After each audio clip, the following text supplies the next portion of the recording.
Darmo adalah seorang pria paruh baya, pemilik usaha laundry yang cukup dikenal di kampungnya. Setiap hari tokonya tidak pernah sepi, tumpukan pakaian kotor datang silih berganti, memenuhi keranjang dan mesin cuci yang terus berputar. Dari pagi hingga malam usahanya selalu tampak sibuk. Wah, banyak juga hari ini, Ti. Iya, Pak. Dari tadi gak berhenti-berhenti orang antar baju. Udah hampir penuh semua keranjang-keranjang ini. Ya wajar sih kalau weekend gini. Orang kalau mau laundry pasti larinya ke sini. Dari dulu juga gitu. Syukur alhamdulillah, Pak. Artinya pelanggan masih percaya sama kita. Bukan cuma percaya, Ti. Mereka sudah terbiasa sama tempat ini. Kalau nggak ke sini, mereka bingung mau nyuci di mana. Tapi sekarang kan makin banyak yang buka laundry baru. Kadang orang-orang suka coba-coba, Pak. Takutnya pelanggan kita makin menurun. Ah, itu mah coba-coba aja. Paling ntar juga balik lagi ke sini. Orang sudah tahu kok mana yang hasilnya rapi, mana yang asal-asalan. Ya, semoga pelanggan tetap betah. Soalnya kalau pelayanan gak dijaga, bisa aja orang pindah. Tenang, Ti, selama ada laundry Darmo, orang sini nggak bakal kemana-mana. Kita ini sudah jadi andalan. Iya, Pak.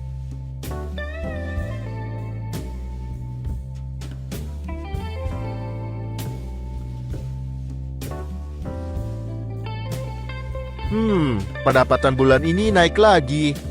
Lumayan banyak juga selisihnya. Kayaknya orang-orang gak bisa lepas dari usaha laundryku ini. Kalau gini terus, bisa-bisa aku buka cabang baru. Bayangin aja, satu di sini, satu lagi di kampung sebelah. Nama Laundry Darmo bakal makin terkenal.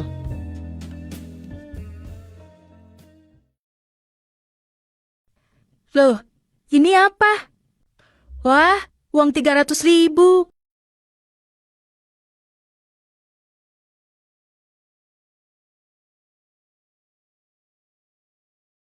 Pak Darmo, ini barusan saya nemuin uang di kantong celana pelanggan. Jumlahnya lumayan banyak, 300.000, Pak. Wah, banyak juga ya. 3 lembar 100-an. Rezeki ini, Ti. Kayaknya sebaiknya dikembalikan saja, Pak. Kasihan sama yang punya. Siapa tahu itu uang pas-pasan. Hahaha. Ya harusnya kalau mau ditaruh di laundry diperiksa dulu dong. Salah sendiri lupa. Tapi Pak, tetap aja itu bukan hak kita. Kasihan orangnya, Pak. Mending kita balikin aja. Udah, Ti, anggap aja ini rezeki nyasar. Yang punya gak bakal tahu juga. Lagian tiap hari kan kita capek kerja. Sesekali dapat tambahan begini ya syukuri aja. Tapi Pak, Nih buat kamu 50.000. Diem aja, jangan banyak ngomong. Anggap aja ini bonus kerja. wah, makasih ya, Pak. Udah sana balik kerja lagi. Di balik ramainya usaha yang dia jalani, Darmo menyimpan kebiasaannya tidak diketahui banyak orang. Setiap kali ada uang tertinggal di kantong pakaian pelanggan, dia kerap menganggapnya sebagai miliknya. Bagi Darmo, itu dianggap rezeki yang datang tanpa perlu dicari, meskipun sebenarnya uang itu milik orang lain.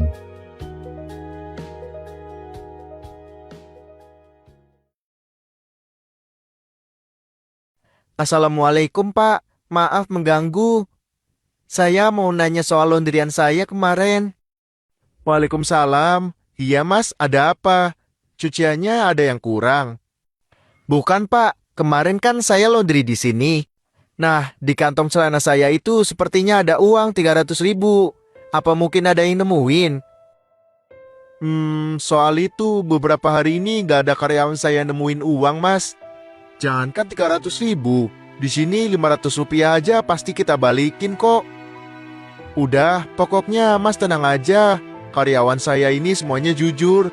Kalau ada yang main-main, sudah pasti saya ganti karyawan itu. Tapi uang itu penting sekali, Pak. Buat beli obat ibu saya. Beliau sedang sakit parah. Saya yakin uangnya ada di kantong celana itu.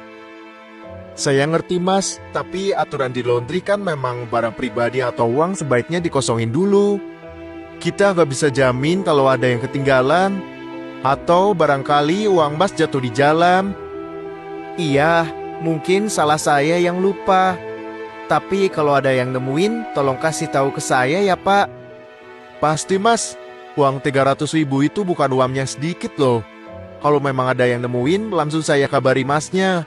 Tenang aja, pasti aman di sini. Baik, Pak. Terima kasih ya.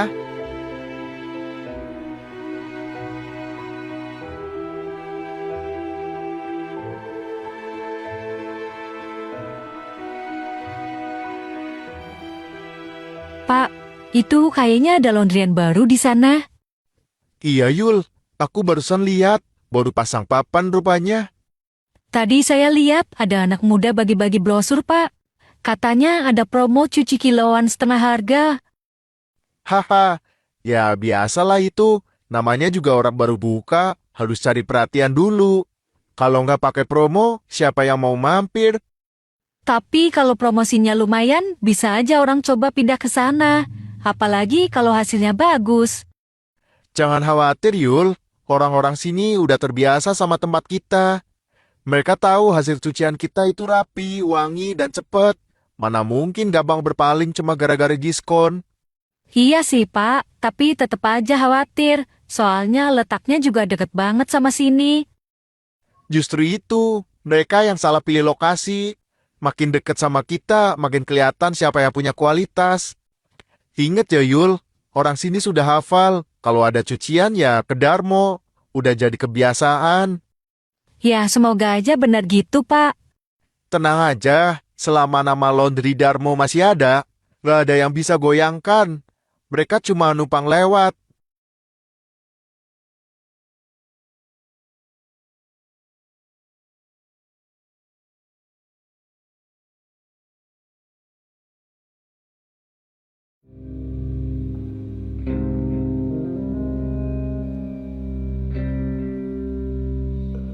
Loh, biasanya jam segini udah banyak laundryan. Kok sepi banget hari ini, Ti? Iya Pak, tadi cuma ada 2 orang yang masukin cucian. Mungkin orang-orang lagi sibuk atau nyuci sendiri di rumah. Ah, nggak masuk akal. Semalam aja masih rame. Masa hari ini jadi sepi banget? Ya namanya juga usaha Pak. Kadang rame, kadang sepi. Mungkin nanti sore banyak yang kesini. Tapi ini gak wajar, Ti. Dari pagi sampai sekarang cuma 2 pelanggan. Biasanya minimal 10. Apa orang pada pindah ke tempat lain ya? Saya rasa belum tentu Pak. Orang udah terbiasa kesini. Mungkin cuma kebetulan aja. Kebetulan apaan? Jangan-jangan ada yang bikin orang males kesini.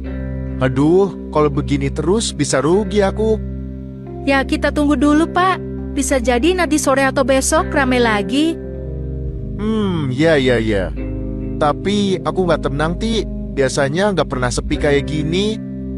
Ya sudah Pak, Bapak tenangin diri dulu. Rezeki udah ada yang ngatur. Mungkin beberapa hari lagi mereka bakal balik lagi ke sini.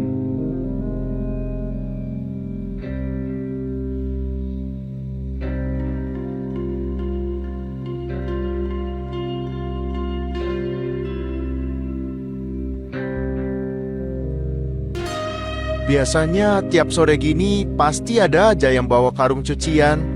Sekarang kok sepi gini? Apa gara-gara laundry baru itu ya? Dari kemarin, orang-orang kayaknya lebih sering ke sana.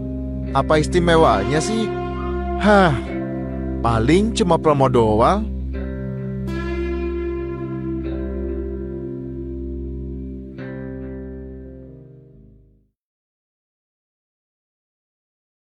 Tiga hari terakhir ini cuma segini doang yang masuk. Biasanya sehari bisa 3 kali lipat. Kalau gini terus, bisa tekor biaya listrik sama gaji karyawan.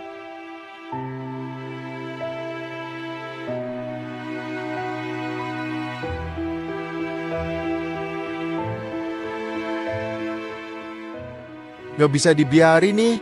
Harus ada cara supaya mereka kapok buka di sini.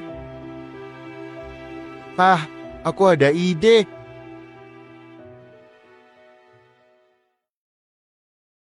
Lihat Tuan, Orang keluar masuk bawa cucian, sementara tempatku sepi kayak kuburan.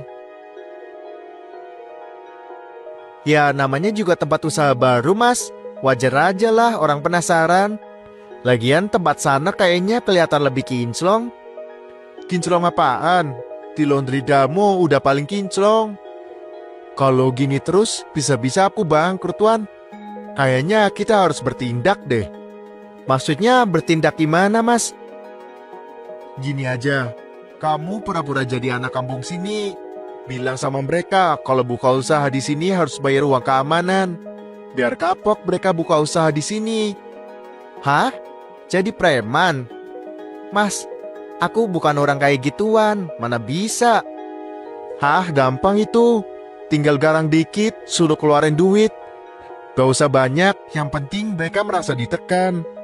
Sekalian kamu juga nawarin diri jadi tukang parkir di sana. Lumayan toh daripada nganggur. Kalau kamu berhasil jadi tukang parkir di situ, pasti pelanggan pada malas mau laundry di situ. Tapi aku takut ketahuan orang mas. Lagian aku bukan preman beneran. Loh, kamu pernah jadi artis kan? Ya meskipun cuma figuran, cobalah acting jadi preman akamsi. Pasti bisa. Ya elah mas, main film sinetron cuma lewat doang bawa kardus. Itu juga sekali doang. Anggap aja sekarang peran baru buat kamu. Nanti kalau berhasil aku kasih bagian, gimana?